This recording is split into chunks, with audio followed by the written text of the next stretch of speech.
El sol de Culiacán caía a plomo, una hostia incandescente que derretía el asfalto y hacía brillar los cristales de los edificios con una furia cegadora. Para Javier Espinosa, el gerente de la tienda Coppel Abastos, ese calor era simplemente otro elemento en la inmutable partitura de su vida. A sus 47 años, Javier se había convertido en un maestro de la rutina, un fantasma vestido con la camisa polo azul y el gafete de la empresa. Su existencia era una serie de movimientos precisos y repetitivos. Llegar una hora antes que nadie, sentir el olor a plástico nuevo y a productos de limpieza, verificar el inventario con una devoción casi monacal. Era un hombre de pasillos y anaqueles, un soberano silencioso en un reino de ofertas y pagos semanales, y en esa previsibilidad había encontrado una especie de paz, un refugio contra el caos que rugía más allá de las puertas automáticas de la tienda. Sus colegas lo veían como un hombre gris, una pieza más del mobiliario. Eficiente, sí. Confiable, sin duda, pero fundamentalmente aburrido. No participaba en las charlas junto al garrafón de agua, no se reía de los chistes subidos de tono y almorzaba siempre lo mismo, un sándwich de jamón y queso que su esposa le preparaba, comido en la soledad de su pequeña oficina sin ventanas. Era una sombra que se alargaba al final del día, el último en apagar las luces, asegurando que cada cerradura estuviera en su lugar. Esta invisibilidad autoimpuesta era su armadura.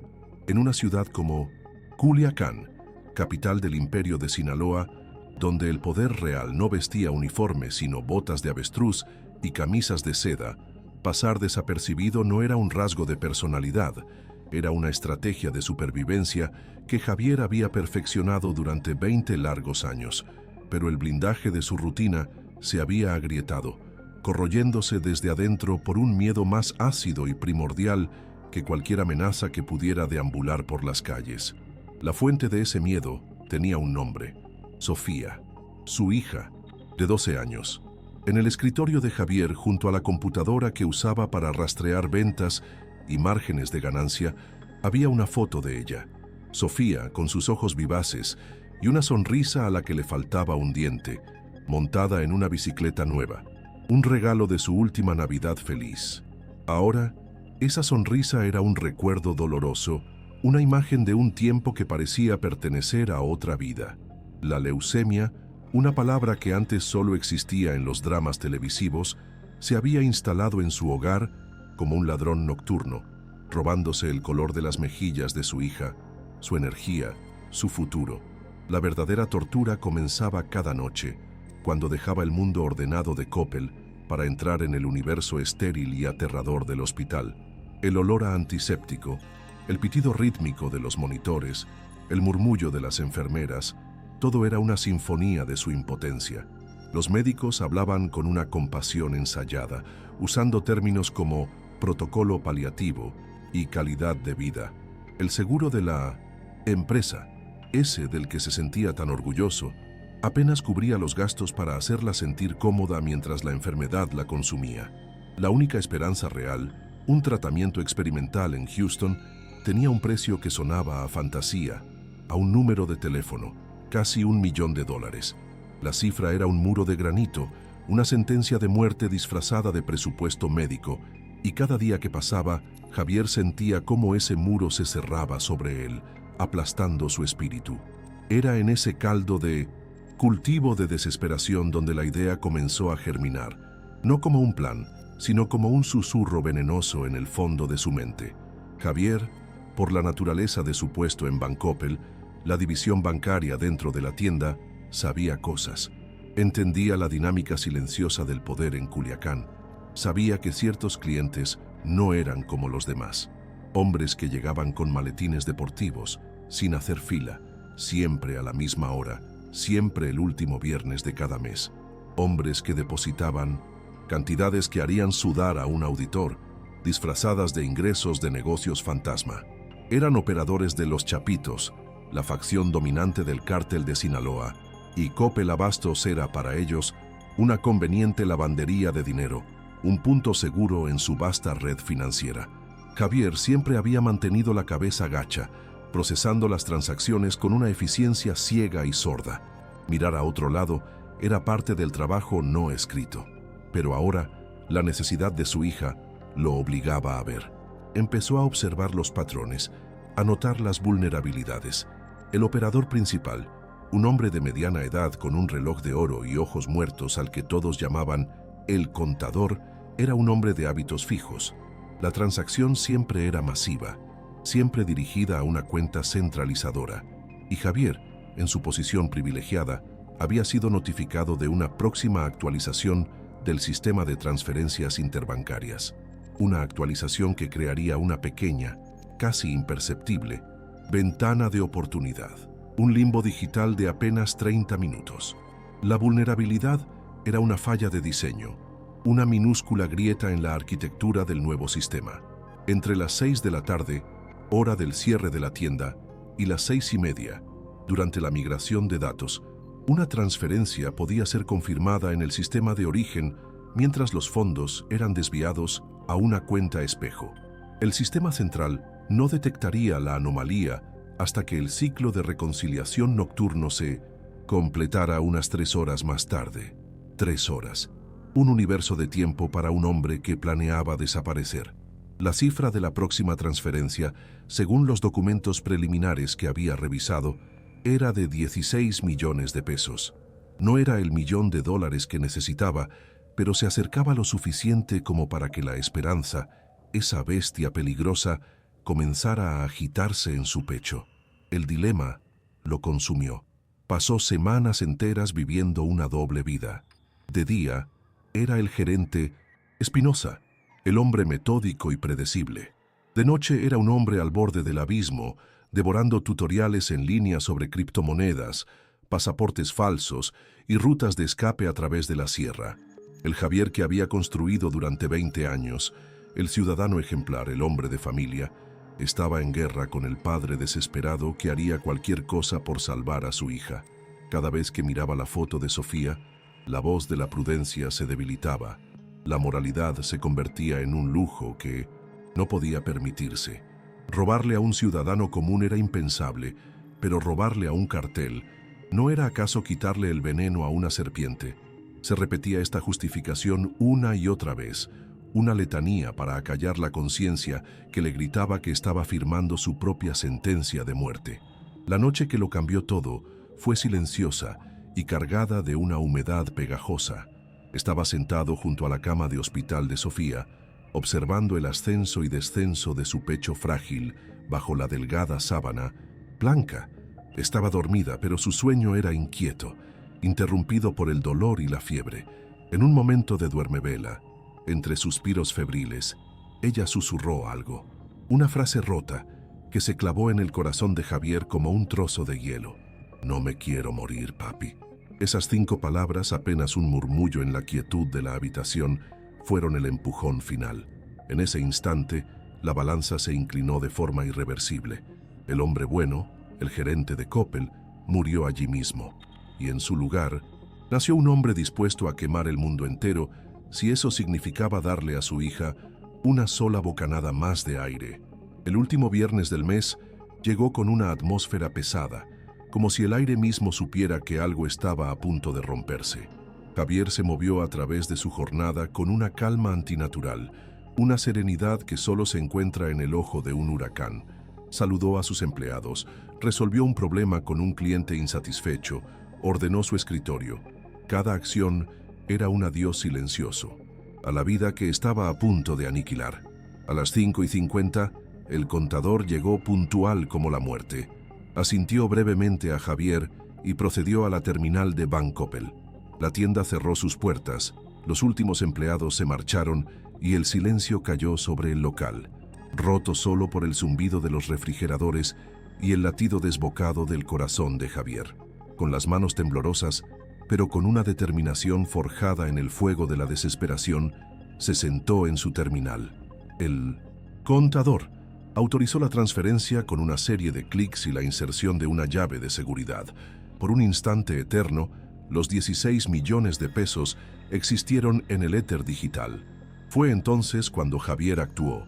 Ejecutó el script que había preparado, una secuencia de comandos que desvió el torrente de dinero hacia una red de cuentas anónimas y encriptadas. En su pantalla, el sistema local mostró transferencia exitosa. El contador, satisfecho, recogió su maletín y se fue sin una palabra. Javier se quedó solo en la penumbra de la oficina, el sudor frío recorriendo su espalda.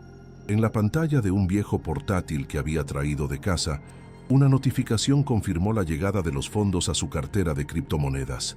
Se levantó, tomó una mochila que había escondido donde guardaba un pasaporte falso para él y Sofía y el efectivo justo para el viaje. Cruzó la puerta trasera, salió al callejón maloliente y dejó que la oscuridad de la noche de Culiacán se lo tragara. El gerente invisible había desaparecido y en su lugar había nacido una leyenda y un hombre condenado. Si esta historia ya te atrapó el aliento, si sientes el nudo en el estómago junto a Javier, hazme un favor. Suscríbete al canal y dale like a este video. Así no te perderás ni un segundo de esta cacería que apenas comienza. Y cuéntame en los comentarios, ¿desde qué ciudad nos estás viendo?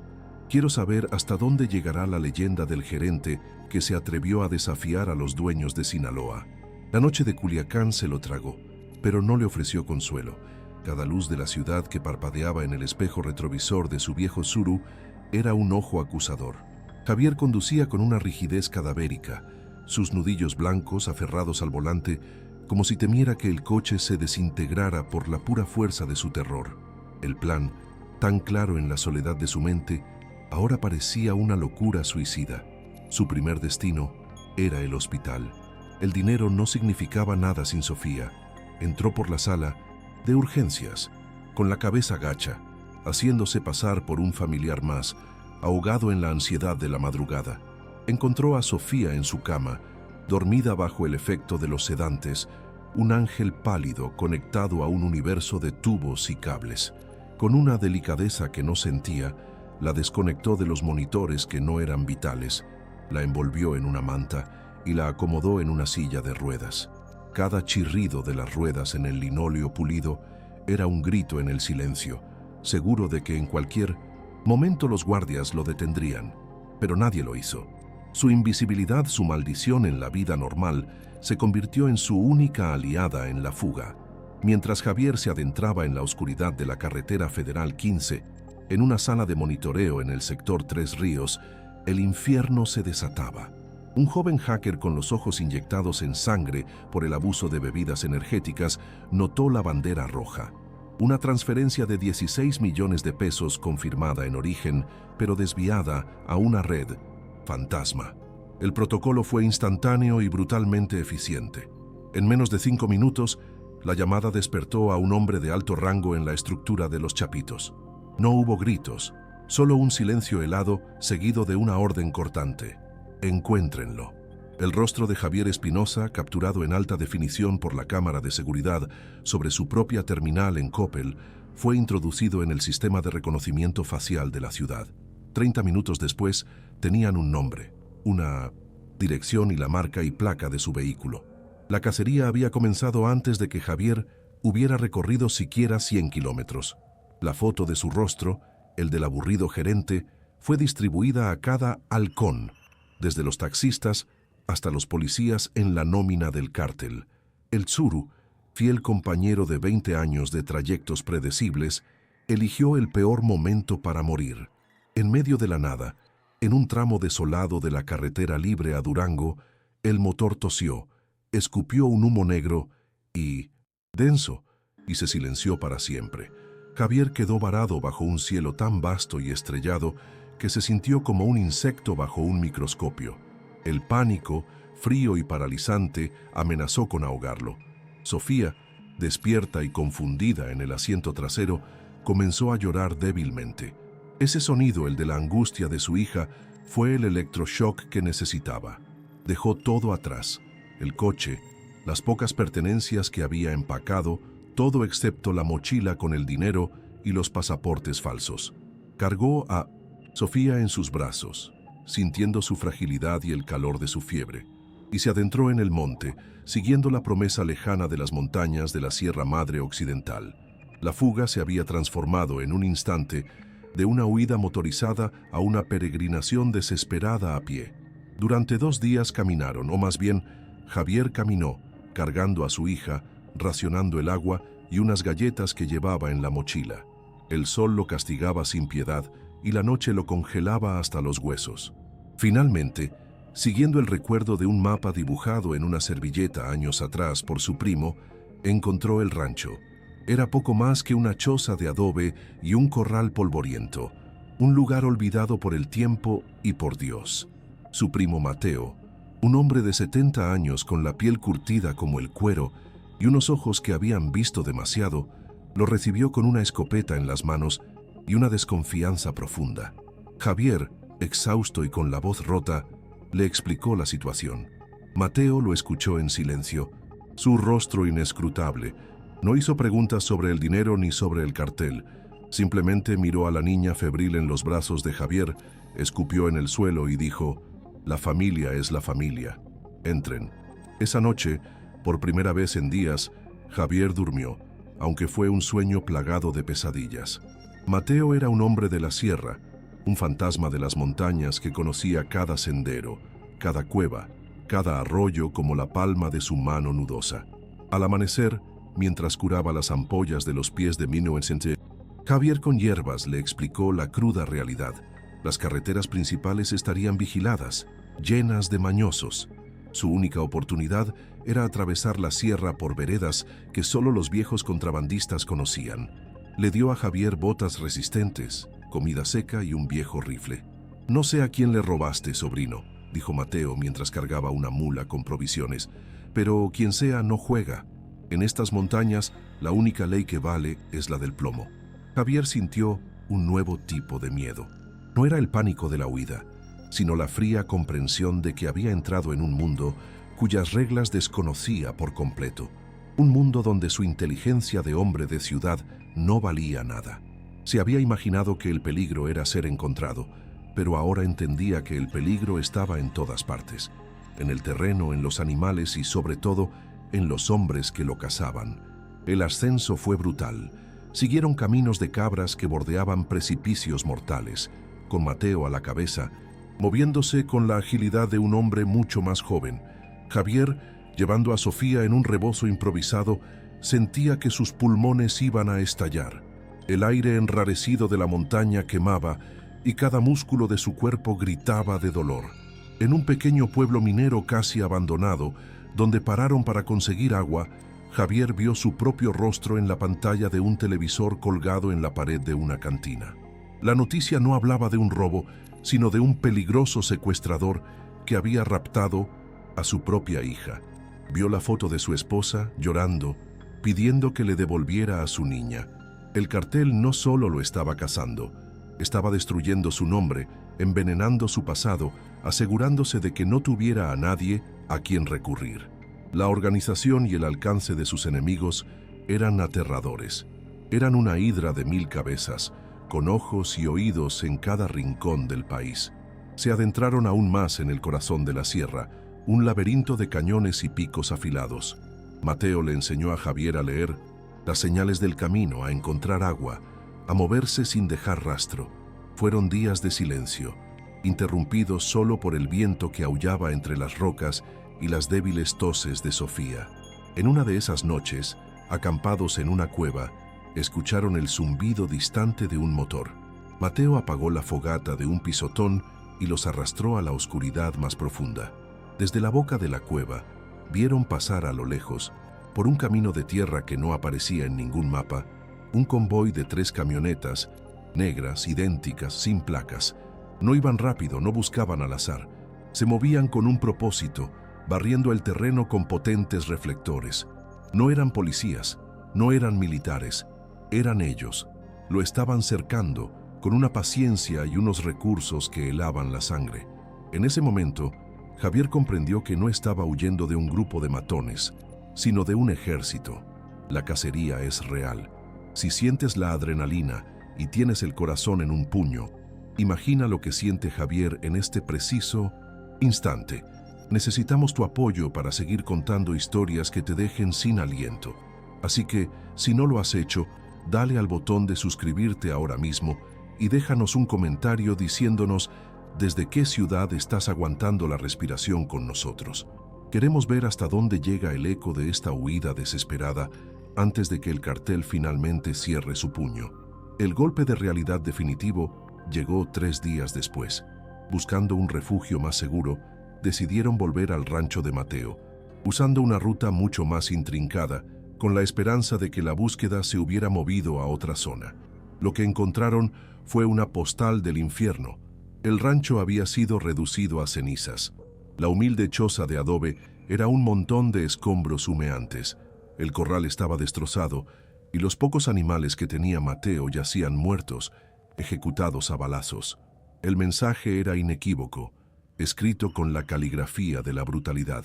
No se trataba de encontrarlo, se trataba de aniquilarlo, de borrar cualquier vestigio de su existencia y de cualquiera que se atreviera a ayudarlo. La rabia y la culpa se retorcieron en el estómago de Javier.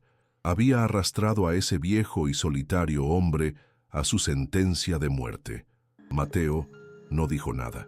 Simplemente caminó entre las ruinas de la vida que había conocido, con una expresión de piedra en el rostro.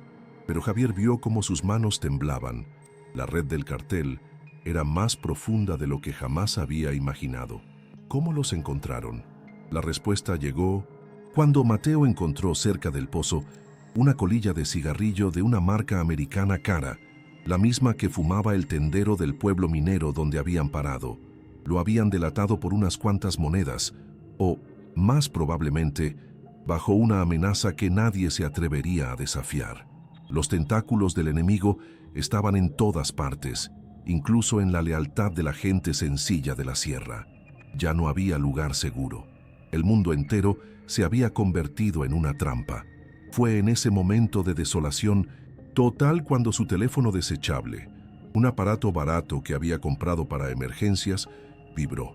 Un número desconocido, con un mal presentimiento que le heló las entrañas, contestó. No hubo saludo, solo el sonido de una respiración y luego una voz fría y metálica. «Gerente», dijo la voz, «veo que encontraste nuestro recado. Creemos que no has entendido la gravedad de tu situación, así que te enviaremos un mensaje más claro». La llamada se cortó y un segundo después llegó un archivo de video. Con los dedos entumecidos, Javier lo abrió.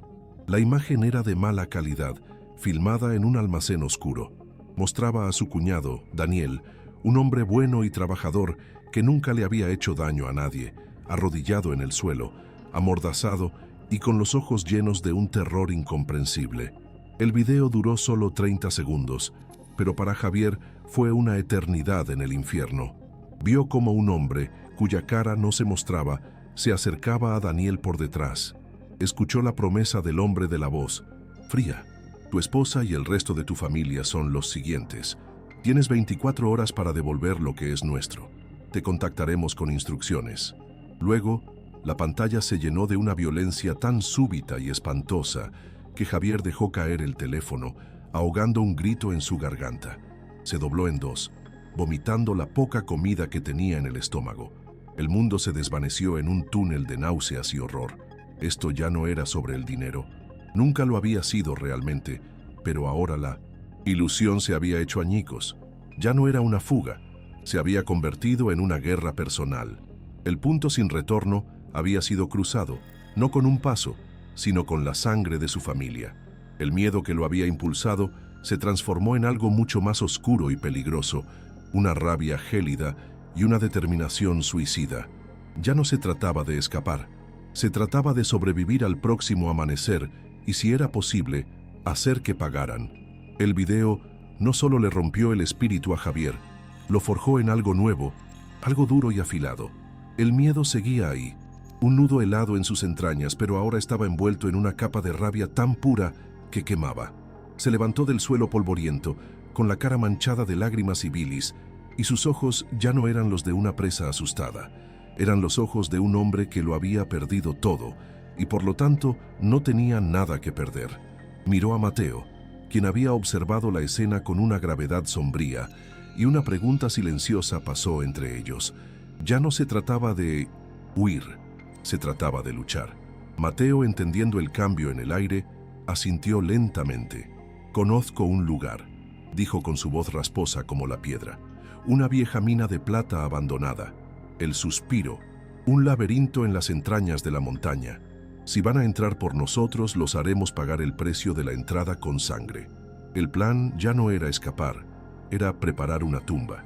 Con la fría determinación de un condenado a muerte, Javier utilizó la única arma que le quedaba, el dinero.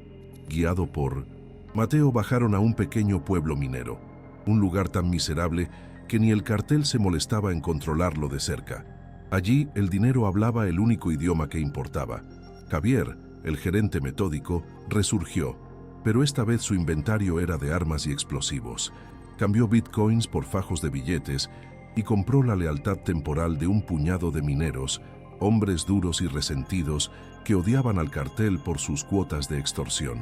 No les contó toda la historia, solo que necesitaba preparar una sorpresa para unos hombres malos. Por el precio adecuado, los mineros no hicieron preguntas. Le consiguieron dinamita, rifles de caza, munición y, lo más importante, un plano detallado de los túneles de la mina El Suspiro. Los siguientes 2 días fueron un frenesí de preparación. Javier y Mateo, ayudados por 2 de los mineros comprados, convirtieron la mina abandonada en una trampa mortal. Colocaron cargas de dinamita en puntos estructurales clave, conectadas a detonadores remotos. Crearon derrumbes falsos para guiar a sus perseguidores hacia los túneles más estrechos y peligrosos. En un pasadizo principal, prepararon una emboscada clásica, un cuello de botella donde el fuego cruzado sería devastador. Javier, que en su vida había disparado un arma, aprendió a cargar, apuntar y disparar un viejo rifle bajo la tutela paciente de Mateo. No se hacía ilusiones de ser un soldado, pero el instinto de supervivencia era un maestro feroz. Su objetivo no era ganar un tiroteo, sino sobrevivir lo suficiente para activar las trampas y desatar el infierno sobre quienes le habían arrebatado su vida. El contacto llegó como habían prometido, un mensaje de texto con unas coordenadas GPS y una hora. El punto de encuentro era la entrada de la mina. El cartel, arrogante en su poder, creía que Javier se rendiría para salvar a su familia. No contaban con que el hombre al que habían acorralado ya no tenía familia que salvar, solo una venganza que ejecutar. Al atardecer, Javier y Mateo se posicionaron en las profundidades de la mina, en un saliente rocoso que dominaba el túnel principal. Sofía estaba escondida en una pequeña cueva en lo alto de la montaña, sedada con las medicinas que Mateo había conseguido, al cuidado de la esposa de uno de los mineros. Era la apuesta final. Javier observaba la boca de la mina, un rectángulo de luz moribunda, y esperaba. El silencio era total, espeso, cargado con el olor a tierra húmeda y a muerte inminente. Llegaron puntuales, como una manada de lobos. Una docena de sicarios vestidos con equipo táctico y armados con rifles de asalto se adentraron en la mina con una confianza insultante.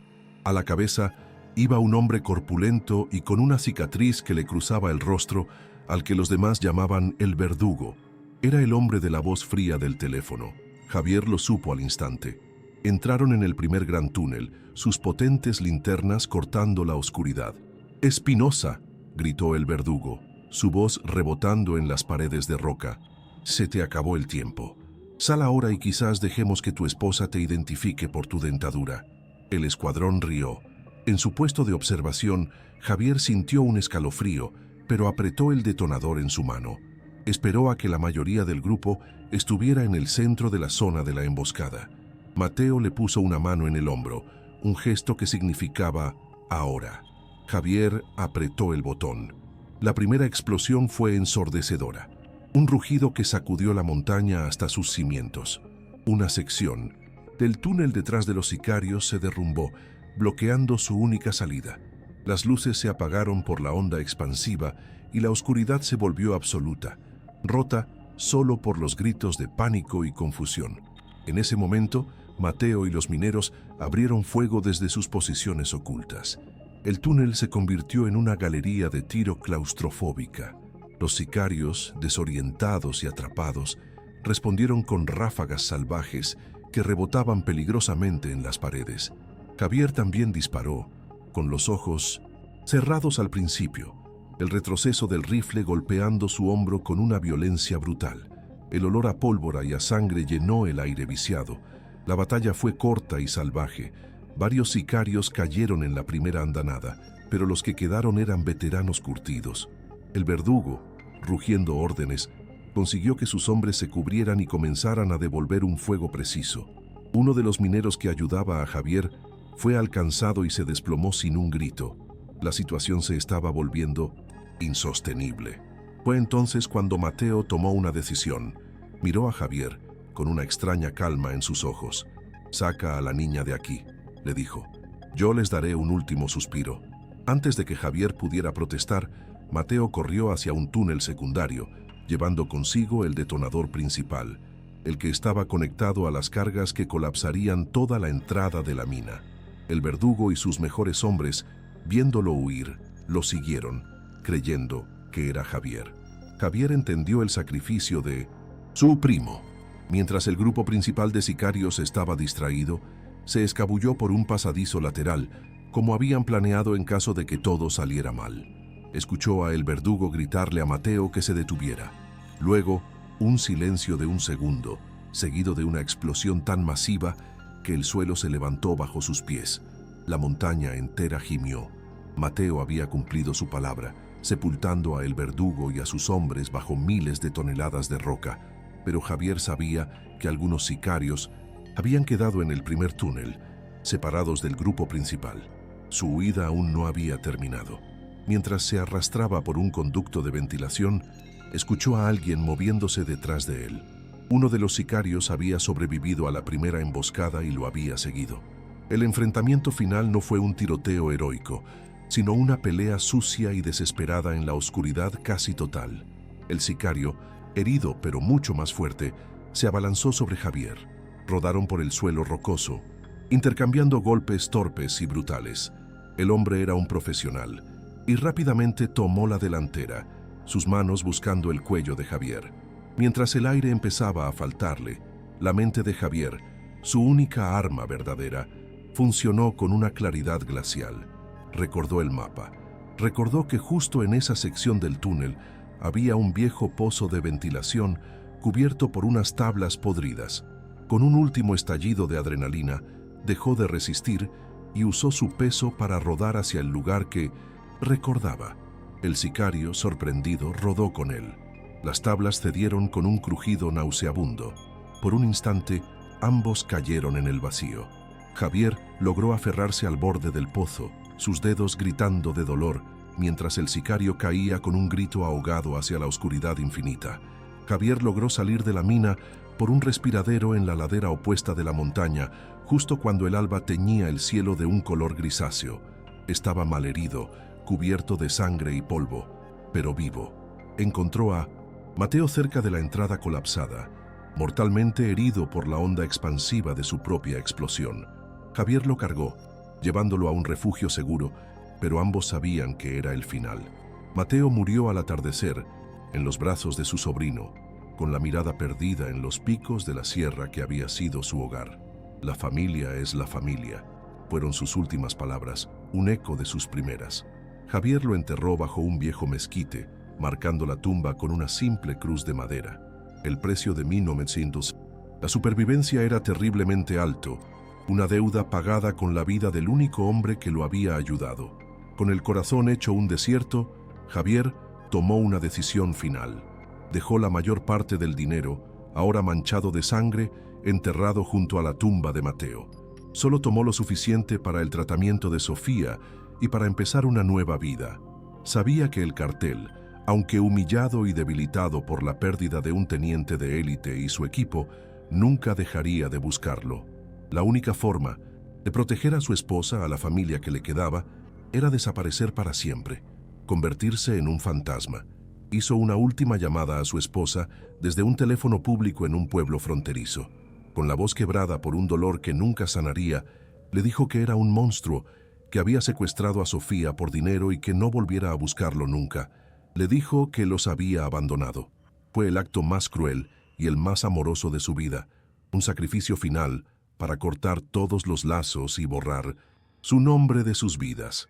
Años después, En una pequeña y soleada ciudad de Arizona, una adolescente llamada Sofía ríe con sus amigas mientras sale de la escuela. Está sana, vibrante, llena de vida. Un hombre la observa desde la distancia, el conserje de la escuela, un tipo callado y de mirada triste al que todos conocen como Miguel. La ve subir al autobús escolar y luego vuelve a su trabajo, barriendo las hojas secas del patio. Nadie sabe que ese hombre es su padre. Nadie sabe que cada noche mira las estrellas y piensa en una esposa que lo odia, en una familia que lo cree un monstruo y en un primo valiente enterrado en una montaña mexicana. Ganó. Le dio a su hija la vida que le habían robado, pero en el proceso perdió la suya. Es un fantasma que camina bajo el sol, un hombre que vive perpetuamente mirando por encima del hombro, pagando el precio de su elección. Mientras tanto, en Culiacán, en las cantinas y en los callejones, a veces, en voz baja, alguien cuenta una historia. La leyenda del gerente invisible de Coppel. Los detalles cambian con cada recuento. Algunos dicen que robó 100 millones, otros que mató a 50 sicarios él solo, otros que se esfumó en el aire. Nadie sabe la verdad, pero la historia perdura como un susurro, un cuento con moraleja sobre la audacia y la desaparición. Se convirtió en un mito, la crónica improbable de cómo el hombre más común y gris de Culiacán, empujado al límite por el amor a su hija, desafió a los dioses de barro del narco y se desvaneció, dejando atrás solo una pregunta sin respuesta y una leyenda que se niega a morir.